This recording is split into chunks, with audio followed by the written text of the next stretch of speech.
The most stupendous WrestleMania in history had a WWE 24 episode made about it, and what a tagline that was. I assume Vince must have been obsessed with the word stupendous because WWE would practically spam it all up to this build for WrestleMania. They would keep telling us the most stupendous two-night WrestleMania in history over and over again. And the one thing that really stands out besides stupendous surrounding the show is the color scheme to me. I've always been a big fan of it. I like the neon blue and the neon pink together, and I think they work well on the stage. It makes it have a good visual for this WrestleMania, and I actually do like the WrestleMania stage. It's very basic for this show, but I do like the format. It's basically just the WrestleMania logo slanted slightly backwards, and it actually looks good. And I've always thought this WrestleMania had a good look to it with the colors, and to be honest, I've always thought WrestleMania 38 was a very good WrestleMania. Is it an all-timer like the two that would come after it? No, but it's a very good show. It was better than the ones before it, and I liked 37, but 38 was a much better show. And, was it stupendous? Maybe not, whatever that means in wrestling context, but it was still really good. So you had Drew McIntyre talking first, and this was for night one. It's 2 nights, this WrestleMania. So the documentary, unlike 37, which was split up into 2 parts for night 1 and night 2, this is all just one big documentary for a 2-night show. So Drew talked about how this was the first real WrestleMania in 3 years, and that's true because for WrestleMania 36, it wasn't really a WrestleMania. It was WrestleMania, but not a real one. It was in the Performance Center during the pandemic.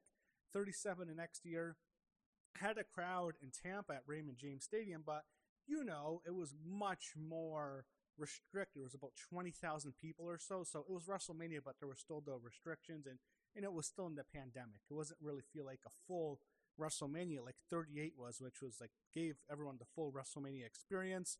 It was a big stadium the second time they ran it. It had a much smaller crowd, though, compared to 32 at Dallas, Texas, or Arlington at the AT&T Stadium. Giant Stadium, Jerry World, that's what they call it, where the Cowboys play. And it's a huge stadium, and WWE had a great crowd for 38, but not to the extent that 32 was, even if the 32 crowd was embellished. I don't believe it was 100,000, but still a huge crowd, probably at least the second biggest WrestleMania crowd behind WrestleMania 3, but 38 was still a very good crowd, and it was a fun show. And I don't think the show, as I said, it doesn't get the recognition it deserves because of the 2 shows that would follow it. WrestleMania 39 turned out to be an all-time great classic WrestleMania, probably the best WrestleMania with wrestling. It had the best match quality for WrestleMania ever. I think 39 was in 40, which I think is like the ultimate WrestleMania experience. It's what you want from WrestleMania. It was such a spectacle. It was such a special show, special time at the company. Things were red hot. And I'm already nostalgic. It's only been like 2 years, a little bit more than that. Like, with the final boss, The Rock, that 40 was just a special show. I think one of like a top 3 WrestleMania. So you have 2 all-time great WrestleManias that follow this. That's why I think 38 gets forgotten. And it's too bad because it's a very good WrestleMania. So we go to Kevin Owens, and he was a big Stone Cold fan as a kid. We see him with the shirt. So it comes full circle as he's main eventing his first WrestleMania against his favorite wrestler, who he grew up watching. Of course, I said first because he would go on to main event the next year's WrestleMania with his best friend, Sami Zayn. But there's no 24 episode for that one, though. We go to Bianca. She's doing a run-through of her entrance. And then we got a feature on Rick Boogs. And wow, he was talking about tearing muscles right before he would blow his whole knee out. He was talking about the feat of strength, which was going to be lifting the Usos. But, we all know what happens there. It ruins the match. He got some significant screen time, even though he only lasted a few more months with the company, based on when this was released. I believe this came out a couple weeks before WrestleMania 39 on the old WWE network, or it was Peacock for domestic viewers, but for me, it would have came out on the network. And, he wasn't on 39 Boogs, I don't believe. I don't think he did much. It was probably the Andre Battle Royal. Then like a few months later, that summer, I think he's let go, and it sucks. Backstage, we saw The Undertaker give Becky Lynch some advice before her match. Becky talked about winning the main event of WrestleMania 35, the first ever women's main event, against Charlotte and Ronda Rousey, who were both on the show. Becky, Ronda, and Charlotte all on the show together, but Becky was in a separate match from those two. Then she talks about the year-long title reign, her pregnancy, then her return at SummerSlam when she buried Bianca Belair, beat her like in 20 seconds. Then we go to the first match, and Boogs blows out his knee in a gruesome injury. It was Usos defending their tag team titles, SmackDown tag team titles, I believe, against Rick Boogs and Shinsuke Nakamura. But, Boogs blows his knee out. They showed the reaction in Gorilla, and, the match ends quickly.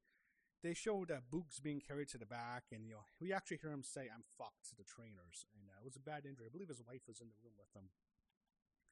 Then we go to Becky Lynch against Bianca Belair. They had a great match with Bianca winning, and it really was an underrated WrestleMania match. I think it's one of the best women's WrestleMania matches ever. I think it's a top 3, maybe at least top 5, maybe top 3 type of a women's WrestleMania match. It was excellent.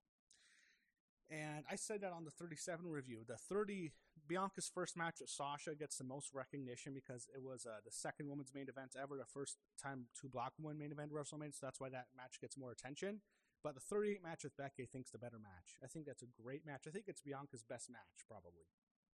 And I like Bianca's match with Asuka the next year, too, at 39, but I think this is her best one. It's a great match, and Becky really went out of her way to put Bianca over here.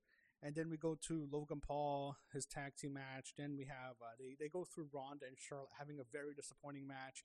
It was Charlotte defending her title against Ronda Rousey. Becky was going in as the Raw Women's Champion to Bianca. She lost. Then Charlotte was going in as the SmackDown Women's Champion against Ronda, and she won. I don't understand. Why were those 2 women's matches on the same show? They never do that now. They'll never have 2 women's world championship matches on the same show. They're always split up onto separate nights. So I don't know why they had both of them on the same night here. Maybe it's just through the timing. And this match didn't do well. I know Ric Flair was a huge fan of this. He called it the best women's match he's ever seen. Really, he said that. There's a tweet. Idiots for saying that. But that match, it was disappointing. It wasn't very good. Then we go to Cody's great return against Seth Rollins. They showed Cody coming in. He has the black hoodie on, of course. And he has one of the best returns ever at WrestleMania. It was an incredible moment. What's so special about it was he wasn't just coming back as Cody Rhodes. He wasn't coming back as Dashing Cody Rhodes or Legacy Cody or all those horrible gimmicks. Stardust, one of the worst gimmicks ever. He was coming in as the American Nightmare, what he was known for first in the Independence, Ring of Honor, New Japan, and of course in AEW, which he helped found. So him making his return as the American Nightmare, that was a special moment. I'll never forget hearing, Cody, when you hear him say, well, wrestling has more than one royal family, and he comes out as the American Nightmare. I was thinking, holy shit, they actually let him beat this Cody, and this is like WWE with Vince. They'll never let him do this, but Cody and Seth had an amazing match. Cody was emotional afterwards. He was talking about his father, Dusty Rhodes. Then we go to Kevin Owens before he made events against Steve Austin. He was emotional. I remember videos around this time how emotional he was, even though he was the heel. And we see Austin's great return to the ring after 19 years. He had his last match at WrestleMania 19, and then 19 years later, he comes back, ironically, 19 to 19 at WrestleMania 38 against Kevin Owens in a match. It was not supposed to be a match. At first, it wasn't announced. It was supposed to just be Kevin Owens interviewing Steve Austin, and it turns into a no-holds-barred match. And Austin wins. Great moment. He drank 1 million beers in that match. That's what I remember most. But Kevin got a standing ovation afterwards. And this was a great night. WrestleMania 38 Night 1 was great. It was a lot of fun. Especially the Austin return was just an awesome moment. I generally never thought Steve Austin would ever wrestle another match. And I'm kind of surprised he hasn't wrestled another one since, because after that, it went really well. Thought they're going to try and get him for another match. And there was rumors that he might have wrestled the next year, but just never happened. I think people are still disappointed he didn't show up at WrestleMania 40 when The Rock was attacking Cody, and it was the Bloodline Rules. People thought Austin would be the one to take out The Rock instead of The Undertaker. I don't know why he didn't show up to that, but he hasn't wrestled since at WrestleMania. I thought it was so well received. You thought he might do another one. Didn't happen, but it was still a fun night. Cody's return might be the most memorable part, even though Austin came back. Both those, Austin's comeback, Cody's return, were just awesome moments. And Becky Bianca, I thought was great. So 38. I thought even there were some matches on the undercard that were pretty good. The Rey Mysterio and Dom against Logan Paul and Miz was pretty good. That was 38. Night 1's great. Night 2, We start off with Johnny Knoxville. He's in the stadium. He was all over WWE programming at this time, and this was before pre-TKO. They took over the company. Now we never see him anymore. My guess is Johnny Knoxville is not an Endeavor client. That's why you don't see him on WWE TV. But they brought up when Johnny revealed Sami Zayn's phone number to the world. Look, I completely forgot that ever happened. It's weird. This WrestleMania, this time period is kind of weird. I don't remember too much because this is like Vince's last hurrah, and then he leaves. I remember everything after Vince leaves a lot more, but here I don't remember too much. Then we get an extended feature on Pat McAfee, his fandom. He's a big wrestling fan. Of course, he was an NFL player. He was a punter for the Indianapolis Colts, and he was he goes into WWE. Then he was in NXT for a while, and then it was all leading up to this point. Look, his reputation has been permanently destroyed after what happened at WrestleMania this past year. The whole build-up is what it is with McAfee. But there was a time where people had a much more positive view on him. A lot of fans did, at least. We start with Triple H, and the show started off with him, and he retires by leaving his boots in the middle of the ring. Stephanie McMahon was watching from Gorilla. He welcomed us to WrestleMania, then we got the opening triple threat tag team match. Yeah, so Triple H had his heart issue in December of 2021. Then, of course, he would announce his retirement, and he does it officially on the show. We go to Sami Zayn against Johnny Knoxville. I really love this match. This match was so much entertaining, so much fun to watch. I loved how they brought out the Jackass crew, and he had that little Jackass guy give Sami Zayn a body slam. That was hilarious. This match is so much fun. The hand, it gets annoyed for me when I hear people don't like this match. How could you not? It was so much entertaining, and it was such a fun match. Sami Zayn loves it. He's proud of it. He should be. I really like this a lot, and everyone backstage loved it. They briefly show Naomi and Sasha Banks winning the women's tag team titles. I wonder if they would have shown what happened like a month later. They weren't with the company anymore when they both walked out, and one of them came back. Naomi did, but Sasha's still gone. She went to AEW now, but yeah, I don't know what to say about that, but they did show them, and then they also show RK Bro, who won in the opening match. None of these matches are in order. Most of them aren't, by the way. They show Edge and AJ briefly mentioned. Good. That match was very disappointing. I didn't like that match at all. Incredible how many of these wrestlers are no longer with the company when they showed them. Then we get to McAfee and how much this means to him as he defeats Theory. By the way, Theory would go on to defeat John Cena at the next year WrestleMania. Thank you, Vince. I believe that was Vince's decision. And then Theory would go on after he loses to Pat McAfee. It would lead to Vince facing McAfee, and this was like one of the worst matches. Vince beat McAfee by like punting a football into his stomach. That was horrible. And then Steve Austin makes the save after the match. He gives Vince McMahon a final stunner. Then he stunned everyone, stunned Theory, stunned McAfee. McAfee was drinking a beer like a fan afterwards. This was a fun moment, but yeah, the last time Austin would ever stun McMahon. And they show Pat talking with Trish and Lita backstage in this documentary, so they were there. Yeah, he came off as very humble. Sadly, he overstayed his welcome, and yeah, fuck TKO for that. And it was funny showing them backstage in Gorilla. Undertaker and Triple H were ribbing Vince McMahon after his performance, which turned out to be his final appearance at WrestleMania to date.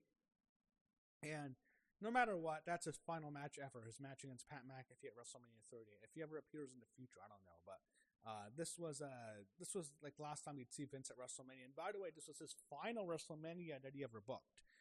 He welcomed us to 37, remember the year before, but 38 was the final Vince McMahon WrestleMania that he booked. He had a hand in 39, of course, but like Triple H was the head booker still. But for 38, it's like his final WrestleMania under like the McMahon WWE when he had full control over everything. We go through Roman Reigns and Brock Lesnar Part 3. This was Vince's favorite match to book. He booked this at 3 WrestleMania main events. He ran it back 3 times. The 31 match turned out was their best match at WrestleMania, easily. But then Seth cashes in, and then 34 Brock beat Roman. It was a horrible match, and 38 Roman beats Brock. So I guess like they're 1-1-1 at WrestleMania main events. This was definitely the most forgettable. Look, if I'm gonna rank them, 34 was was by far the worst one. It was just a disaster. But it was memorable because the fans ruined the match. They hated it. They didn't want it to happen, so like they hijacked the match. The 31 match was easily the best, but 38. I put this number 2, easily the most forgettable. I don't remember anything from that match other than Roman winning. Like, it's such a forgettable match. It was such a basic match. There's nothing to this match at all. But their best match, I thought, actually happened a few months after this at SummerSlam, and that classic last man standing match with the tractor in Tennessee, I believe. That was an awesome match. I love that match. But this match, very forgettable. They actually show Austin talking to Roman Reigns and Gorilla. He tells them that he's put all the pieces together, really gives them props, which Roman appreciates. Then after it, we go kind of like sometime afterwards. They show Rick Boogs getting healthy, and then they give us a rundown of the 20. When they show Rick Boogs getting healthy, by the way, his recovery didn't show what happened a couple months after this when he got fired. And then they give us a rundown of the 2022 Hall of Fame class. This was the Undertaker Hall of Fame. Like, they had 4 inductees. I think the Steiners went in, Sharmell went in, and I think it was Tim White. Tim White was the next year. It was Shad Gaspard for the Warrior Word when they still had that. He went in, then Vader went in. The Undertaker gave that great TED speech. It was a TED speech, a TED Talk speech, a TED Talk for his Hall of Fame speech. It went on for like an hour. I'd still consider it to be the greatest Hall of Fame speech ever. And he got more time than anyone, but it was really great because, it's Undertaker. He deserves that kind of time. Then we got some final comments from Becky Lynch and Kevin Owens as the documentary ends. And this was a very good documentary. And I think it would have been better if it was 2 parts like the WrestleMania 37 one was. That was a 2-night show, and then it needed 2 parts to tell the whole story. I think 38 could have, for this documentary, would have worked better because it was only an hour and 12. So, hour and 12 minutes together, that's like 36 minutes per episode. They weren't evenly distributed like that, but easily you could have added like another 10 minutes on both times that had a 2-part show. I think that would have came off better, but this was still good. I still enjoyed it. There was just a lot to cover. And WrestleMania 38 was a very good WrestleMania. Night 1 I thought was great. Night 2 I still thought was at least good.